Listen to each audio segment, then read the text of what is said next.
Estamos aquí de nuevo en 30 días de multitudes y ahora nos toca conversar con ese eminente experto de las economías nacionales e internacionales, que siempre ha estado ahí en los medios analizando cada uno de los trayectos por lo que ha atravesado nuestra economía. Apolinar Veloz. Muy buenas noches, doctor.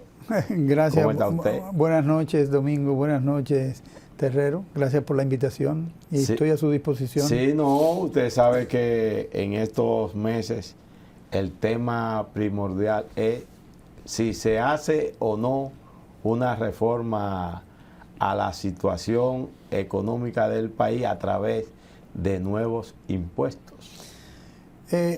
La reforma es obligatoria. Obligatoria por el balance que tenemos fiscal. O sea, tenemos una deuda que está creciendo y esa deuda está creciendo como resultado del déficit fiscal que tenemos. Y ese déficit fiscal fundamentalmente depende tanto de los gastos como de los ingresos. O sea, los gobiernos han gastado siempre mucho, han tenido una estructura tributaria débil y por esa razón se ha producido un déficit fiscal que ha sido financiado con deuda. Entonces, el problema viene desde Danilo Medina, que se está tomando prestado y de lo que se presta se toma para pagar intereses. Y eso significa, en términos muy sencillos, es que esa deuda es totalmente inestable. Es decir, va a seguir creciendo porque si para usted seguir cogiendo prestado tiene que pagar de lo que coge prestado los intereses, evidentemente que usted va a tener siempre el crecimiento de la deuda. Siempre va a estar amarrado. Entonces, ¿qué ocurre? Llegó el momento, y esa es la decisión de las calificadoras de riesgo, de exigirle a la República Dominicana que tiene que resolver el problema fiscal. Porque de lo contrario, entonces le reducen su calificación, que es BB o BB+, que significa una deuda altamente especulativa, con lo cual lo que le dice que el que tiene deuda dominicana en la mano siempre está muy nervioso. Entonces, lo que quieren las calificadoras de riesgo es que aumenten los ingresos del gobierno para que garanticen el pago de la deuda. A su entender, ¿qué debe de hacer el gobierno de Luis Abinader? ¿En qué medida, cuáles sectores debería por lo menos llevarlo menos forzado? Y en el mismo renglón, sí. ¿Usted cree que en este año debería de ser? Sí, claro, en este año debe ser. En pleno diciembre, por ejemplo. No, debió haber sido mucho antes. Lo que pasa es que en la medida en que va pasando el tiempo, la situación se va empeorando. Entonces tiene que tomarse las medidas. Mira, hay algunas alternativas que el gobierno no ha explorado. Por ejemplo, ellos están buscando alrededor de unos 150, 160 mil millones de pesos adicionales como ingresos en las medidas de modificación de impuestos que están haciendo. Sin embargo, las exenciones fiscales sumaron el año de la pandemia, es decir, el año en que bajó el producto, 233 mil millones. No habría que hacer ninguna reforma si yo le quito las exenciones a empresas que tienen más de 5 décadas recibiendo esas exenciones fiscales. Explotando, ordeñando. Exactamente. Y lo que hacen es sencillamente que se va a los beneficios de las empresas. Entonces, ¿por qué darle beneficio a ellos y no darle beneficio a las empresas privadas? Empresas privadas. En otras palabras, puede decirse que en vez de hacer una modificación estructurada a la economía, en el sentido de imponer nuevos impuestos, valga la redundancia, que se le quiten las exenciones a las diferentes instituciones y empresas que los reciben. Exacto. Y por otro lado, también tienen la evasión fiscal. El 63% el impuesto sobre la renta que deben pagar las empresas se evade. 63% del total de esos ingresos. pero además las personas físicas... O sea que nada más de lo que ellos, del 100% que deben de pagar de impuestos, sí, nada más pagan el 63%. Evaden el 63%. Menos del 50, tengo entendido. Menos del 50 es el ITEVIS, que es 43. Bueno. Sí. Ahora bien, las personas físicas también evaden el impuesto sobre la renta, y menos que las empresas porque tienen 56%. De tal manera, ¿por qué no perseguir a los evasores y resolver el problema de insuficiencia de ingresos con esos dos elementos, ¿no? La gente puede decir, pero eso no se logra de una vez. Ciertamente no se logra de una vez, pero si se comienza a perseguir a los evasores, porque ¿quiénes evaden el ITEVIS? Que es una evasión de 43%. Mayormente a los empresarios. Porque yo lo pago, usted lo paga y usted también lo paga. Entonces, nos obligan a pagarlo. Entonces nosotros no lo evadimos, quienes lo evaden son los que lo reciben. Sí. Entonces, vamos a ponerle atención a eso y no sacrifiquemos a la gente con nuevos impuestos cuando hay otros, digamos, cosas que hacer que pueden mejorar la situación de los ingresos del gobierno. Eso por un lado, pero por otro lado, también tiene que resolver el problema del gasto. El 94% del gasto se ve en gasto corriente.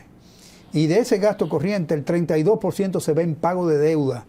Por esa razón es importante resolver el problema de estabilizar la deuda pública y de reducir el déficit fiscal. Pero también la cantidad de empleados públicos es semejante a un país con el triple de población que nosotros tenemos. Nosotros tenemos aproximadamente alrededor de 700,000 empleados en el sector, no en el sector público completo, sino en el gobierno central y tal vez los ayuntamientos. Entonces, no es posible tener un gobierno tan grande, un gobierno tan infuncional, cuando se puede tener un gobierno más pequeño y más eficiente. Entonces, a eso hay que ponerle la mano.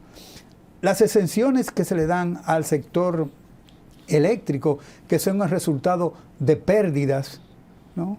Entonces, tengamos una estrategia para reducir las pérdidas del sector eléctrico para evitar de que 900 millones de dólares, es decir, alrededor de ¿cuánto? Unos 450,000 millones, 45,000 millones, 4.500 millones, 5.000 millones de pesos se vayan en ese subsidio a las empresas. ¿A las empresas privadas? A las empresas generadoras, porque la energía no se pierde. La energía se produce, no se cobrará, pero fluye. ¿no? Las exenciones que se le dan a las familias. Entonces, tenemos que dedicar tiempo a focalizar esas transferencias que hace el gobierno y tenemos que hacerlas más eficientes para que las familias efectivamente en un tiempo X no dependan de ese dinero del gobierno, sino que aprendan a valerse por sí mismas. Lo único que hablan es de dar, pero no hablan de educar, no hablan de crear fuentes y de fuentes que ellos puedan utilizar para, como digamos emprendedores, puedan comenzar con sus empresas pequeñas o puedan trabajar en cualquier lugar, en cualquier empresa formal. No puede ser que según el gobernador del Banco Central dice que nosotros estamos creciendo en 13, pero ¿cómo es posible que nosotros tengamos alrededor de 220,000 desempleados que todavía no se han vuelto a colocar después de la pandemia? No se han integrado. No se han integrado. Entonces, tenemos una estadística muy bonita que dicen, tenemos 8% de desempleados, casi estamos igual que Estados Unidos, muy bien, pero vaya a ver qué cantidad de desempleados hay en términos reales, en ese sector informal, que es muy difícil trabajar. Así como usted define esas cosas, me imagino, usted a lo mejor lo consulta a alguien del gobierno. ¿No se acercan a usted? No, para nada, para nada. No escuchan los mensajes. No, para nada. El gobierno se siente autosuficiente, entiende que los mejores hombres los tienen porque provienen del sector privado, ¿no? Y como el sector privado siempre se ha vendido como eficiente, Entonces, lo que cabe esperar es que las políticas públicas que diseña el sector privado en el gobierno sean eficientes. Hasta ahora no lo han sido, pero tenemos la esperanza de que lo sean. El grupo económico del gobierno es el que tiene que resolver. El que tiene que resolver, porque nos dijeron, ¿qué es lo que nos han dicho? Que el gobierno es mal administrador, etcétera. Ahora ellos están en el gobierno y el gobierno sigue teniendo las mismas características que tenían cuando los políticos lo manejaban. Ahora lo maneja el sector privado, Macarrulla, Celso Marrancini, etcétera, lo manejan. Entonces, si lo manejan, debería todo lo que hace ser eficiente, bueno. Hasta ahora no ha sido así, pero esperamos que eso cambie, ¿no? ¿Cómo se llama el de economía? Miguel Seara. Miguel Seara Jato. Uh-huh. ¿Qué plantea Miguel ante esta situación? Usted que es economista y que en algunos momentos ustedes han estado juntos. Sí, yo no sé qué plantea Miguel. Realmente el Ministerio de Economía, Planificación y Desarrollo debió haber formulado lo que es el plan de inversiones del gobierno, pero obviamente el presidente se lo arrebata cuando habla de hacer las inversiones públicas a través de asociaciones público-privadas.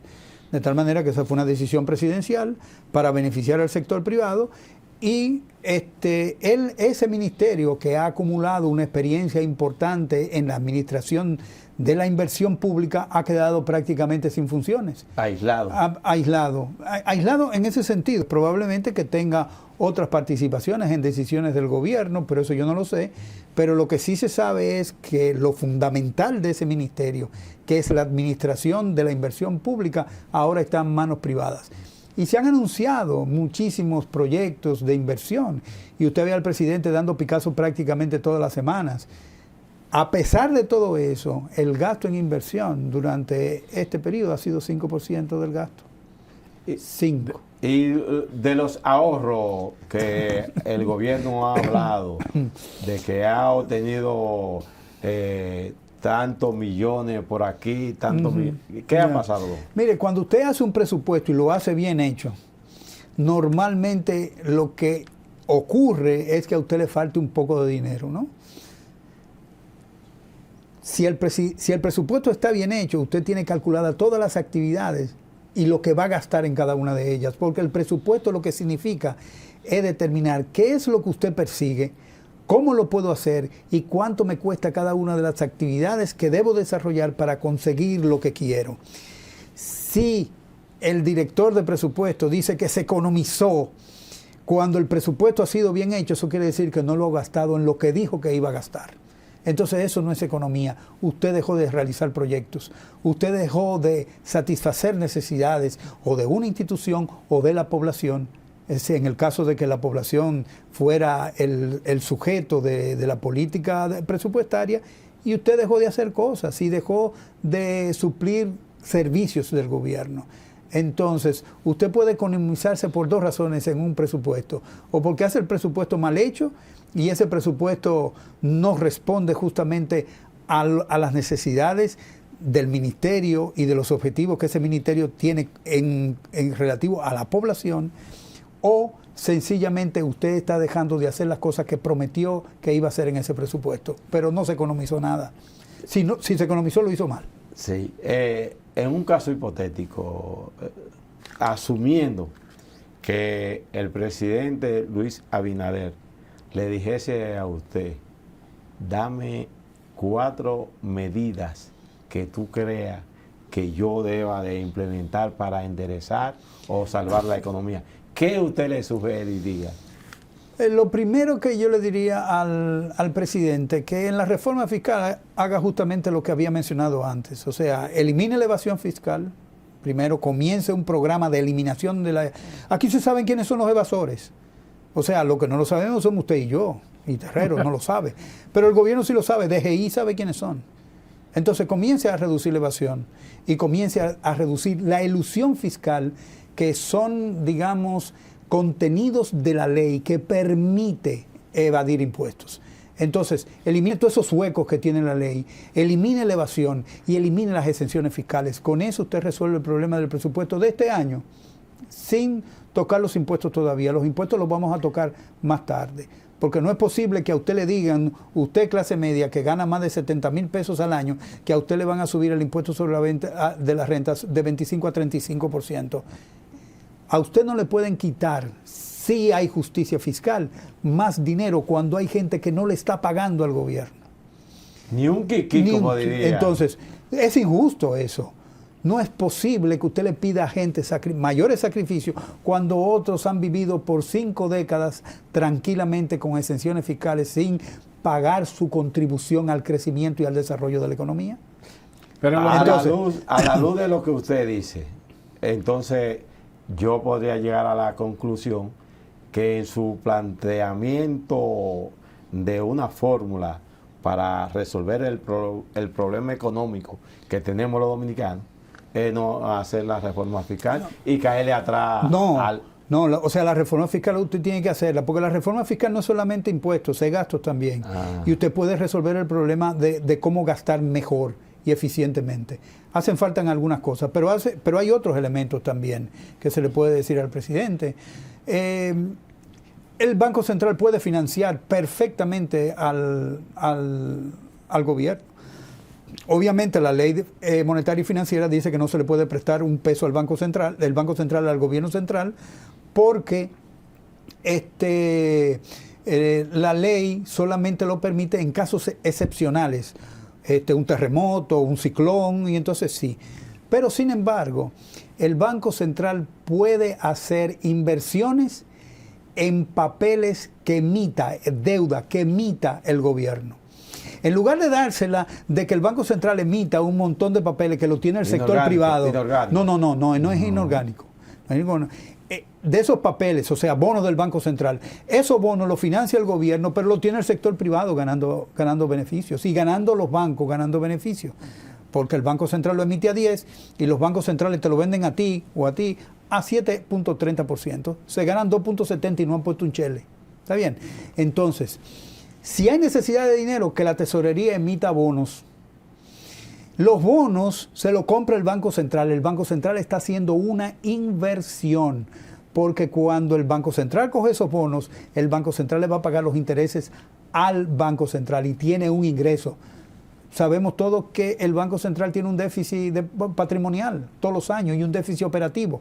Entonces ahí se le elevan los ingresos al Banco Central y comienza a mejorar su situación contable. Pero además financia al gobierno, que lo que el gobierno necesita es pesos. No son dólares lo que necesita, moneda que no producimos.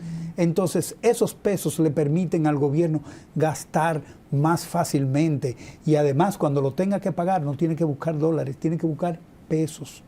¿Por qué los gobiernos que han pasado desde su creación, las AFP, no buscan la forma de cómo controlar el gobierno en sí, esos fondos que llegan, que se le descuentan a los trabajadores, para que en vez de el sector privado, las AFP no sean las que saquen la ganancia de ese dinero y que se ponga al servicio del gobierno mismo? Bueno, pero es que desde el principio las AFP, o sea, toda la ley de seguridad social 8701 nació con muchos defectos.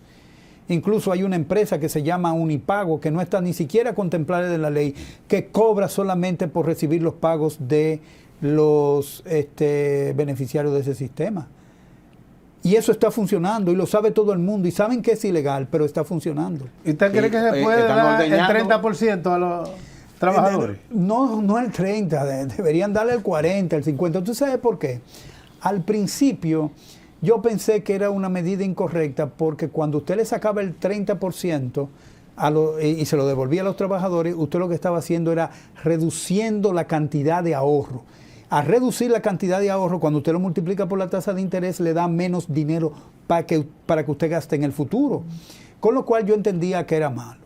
Pero sin embargo, luego que me doy cuenta de que las AFP lo jubilan a usted con 73 años, de 62 años. Sí.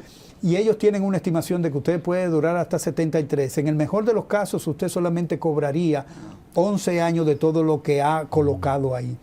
Sin embargo, para usted recibir la totalidad de lo que usted ahorró, los cálculos que han hecho la AFP es que usted debe durar 110 años, de tal manera que ellos se quedan con ese dinero, porque se la ponen en China a todos los familiares que van procurando luego que el beneficiario se muere, buscando lo que le queda, no se lo entregan. En otras palabras, por lo que usted me dice, eso es un engaño a... Eso es lo que ocurre es un robo. Que en una economía como esta y en todas las que funcionan como la nuestra, es decir, una sociedad de libre mercado, la ley es la que crea la oportunidad de negocios.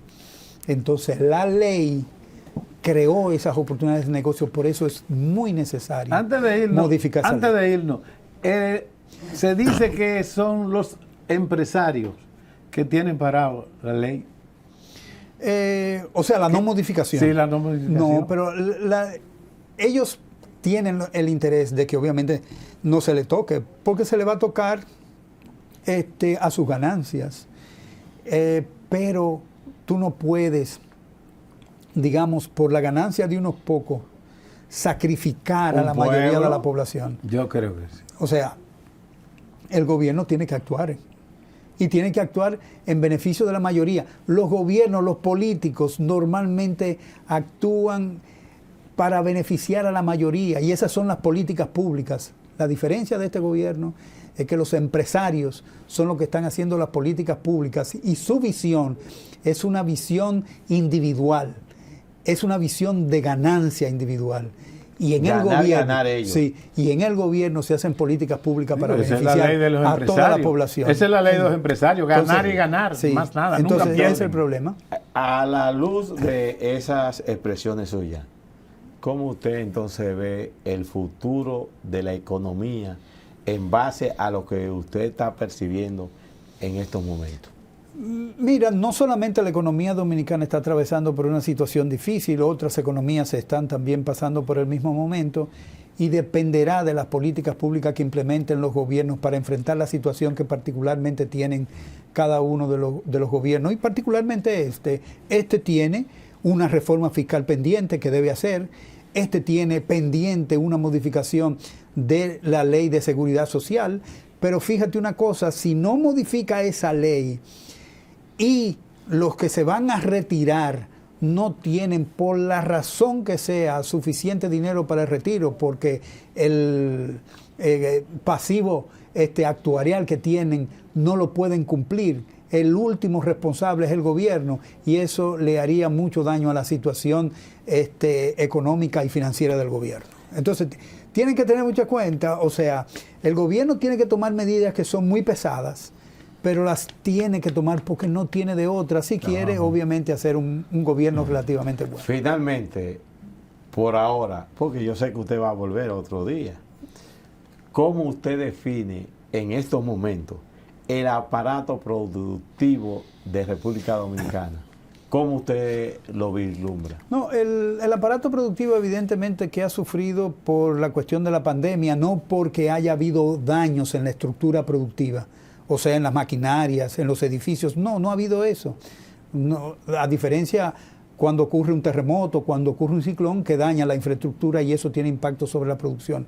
Ahora lo que ha habido es fundamentalmente un impacto sobre el capital humano, es decir, ha habido mucho desempleo justamente para proteger a la población de la infección del COVID-19 y eso ha tenido dos efectos. Primero, no hay una producción grande porque se retiró, o sea, se redujo la producción porque se retiraron trabajadores, pero al mismo tiempo esos trabajadores que se retiraron no estaban consumiendo al mismo nivel que antes y eso redujo la demanda y obviamente eso tuvo impacto en la oferta y tuvieron que bajar la producción. Entonces eso hizo que efectivamente la economía cayera en el año de 2020. Sabemos que hubo una reducción de 6,7% del producto. ¿Cuál es importante? Como el dios Cronos, usted sabe que es incontenible. Hay preguntas que se las vamos a dejar para la próxima visita que usted nos haga a este programa. Porque con usted hay que hablar de muchas cosas en el plano económico.